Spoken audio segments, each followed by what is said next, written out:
Hello, good morning.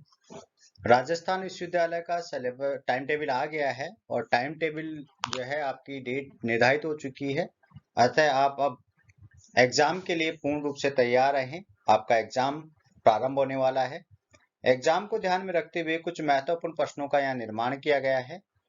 MEd first semester paper third educational studies शैक्षिक अध्ययन से संबंधित कुछ महत्वपूर्ण प्रश्न हैं जिन्हें आप अच्छी तरह से याद करके जाएं, पढ़ के जाएं, ताकि अच्छे से अच्छे मार्क्स आप प्राप्त कर सके।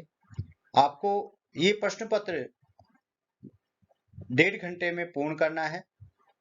प्रश्न पत्र में सिलेबस पूरा आएगा, किंतु प्रश्न पत्र को आधा कर दिया गया है, अतः आपको ये 1.5 घंटे में पूर्ण करना है। तो हम चलते हैं। पहला प्रश्न, समाजशास्त्री क्षेत्र का संक्षेप में वर्णन कीजिए। आपको इसमें लिखना है कि समाजशास्त्री जो है उसके प्रमुख क्षेत्र कौन कौन से हैं। क्रियात्मक अनुसंधान क्या है, क्रियात्मक अनुसंधान के बारे में लिखना है। ये 2 मार्क्स के क्वेश्चन चल रहे हैं, पार्ट ए के हैं। तकनीकी संबंधी विकास से आप क्या समझते हैं कि एजुकेशन में क्या क्या तकनीकी का विकास हुआ, उसके बारे में लिखना है।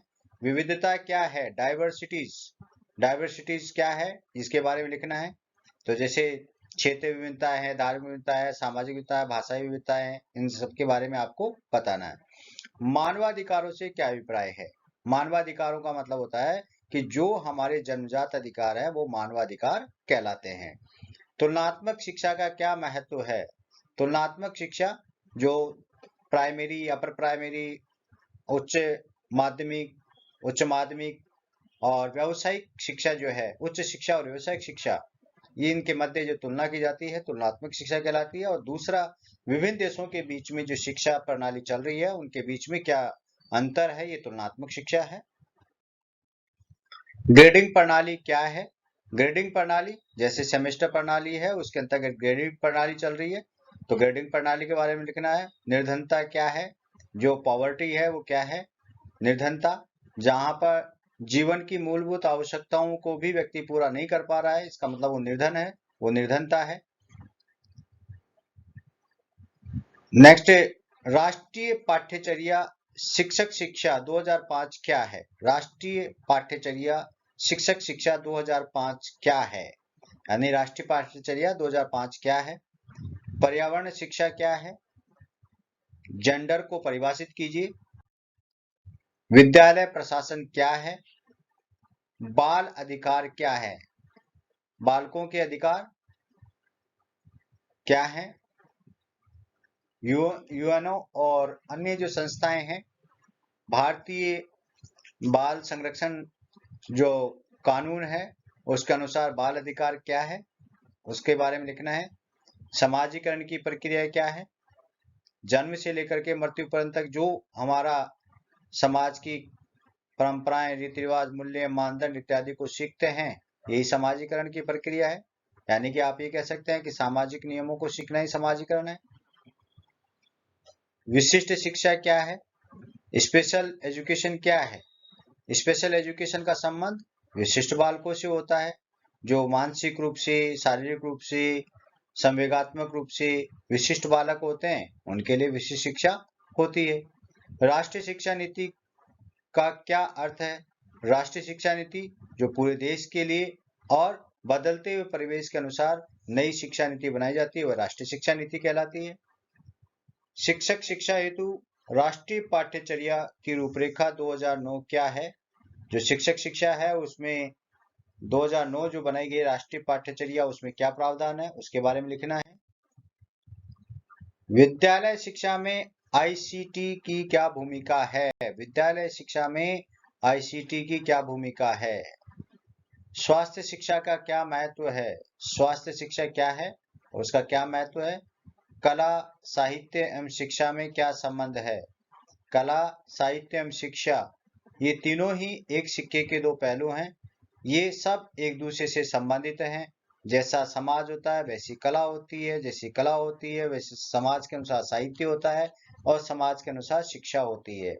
लेकिन जब शिक्षा में परिवर्तन आता है तो कला और साहित्य भी बदल जाता है। आप एग्जाम्पल दे दीजिएगा प्राचीन काल में जो कला एवं शिक्षा थी, साहित्य था, वो धर्म से संबंधित था। उसके बाद जैसे जैसे समाज में परिवर्तन आया और बदलाव हो गया। आज की कला, साहित्य और शिक्षा जो है टेक्नोलॉजी पर आधारित हो गई। विकलांगों की शिक्षा हेतु सुझाव दीजिए। विकलांगों की शिक्षा के लिए क्या किया जा सकता है? कोई 2 सुझाव आपको देने हैं। लैंगिक विविधता पर टिप्पणी लिखिए। लैंगिक विविधता क्या है, इस पर आपको टिप्पणी लिखनी है। समुदाय, विद्यालय एवं परिवार की शिक्षा में क्या भूमिका है, स्पष्ट कीजिए। यानी कि समुदाय, विद्यालय एवं परिवार की शिक्षा में क्या भूमिका है वो लिखनी है। तो समुदाय, विद्यालय एवं परिवार की शिक्षा में बहुत महत्वपूर्ण भूमिका होती है, क्योंकि परिवार प्राथमिक विद्यालय के रूप में होता है। प्राथमिक शिक्षक माता होती है, उसके बाद समुदाय होता है, समुदाय के बाद विद्यालय होता है। तो तीनों में जो है शिक्षा का विशेष महत्व है। पूर्व प्राथमिक एवं प्राथमिक शिक्षा में अंतर बताइए। पूर्व प्राथमिक और प्राथमिक शिक्षा में कोई 2 अंतर आपको बताने हैं। वर्तमान परीक्षा प्रणाली के क्षेत्र में क्षेत्र एवं सीमाएं लिखें। वर्तमान परीक्षा प्रणाली के क्षेत्र कौन कौन से हैं और उसकी क्या क्या सीमाएं हैं, उसके बारे में आपको लिखना है।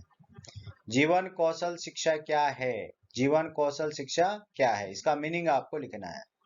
शिक्षा का अधिकार अधिनियम 2009 क्या है?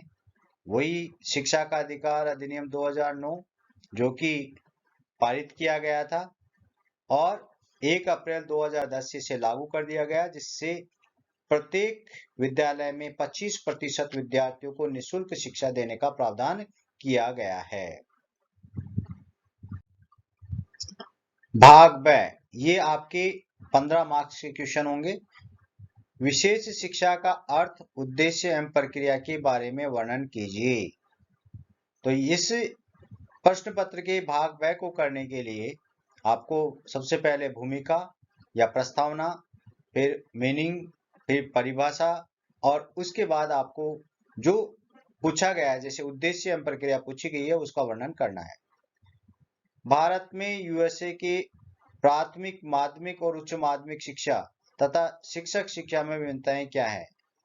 भारत और यूएसए की जो प्राथमिक, माध्यमिक, उच्च माध्यमिक और शिक्षक शिक्षा में क्या अंतर है, वो अंतर आपको लिखने हैं। ये आपको प्राथमिक, माध्यमिक, उच्च माध्यमिक और व्यावसायिक शिक्षा, शिक्षक शिक्षा मतलब व्यावसायिक शिक्षा के बीच में आपको 5-5 अंतर आपको लिखने हैं। विभिन्न शिक्षा आयोगों का वर्णन कीजिए। शिक्षा के बदलाव के लिए, शिक्षा में परिवर्तन के लिए, समाज के साथ जो बदलाव आ रहा है शिक्षा के क्षेत्र में, उसके लिए कौन कौन से आयोग बनाए गए हैं, उन आयोगों के क्या सुझाव हैं। पहले तो आयोगों का नाम, कब गठित किया गया और उनके 2-2, 4-4 सुझाव आपको लिखने हैं।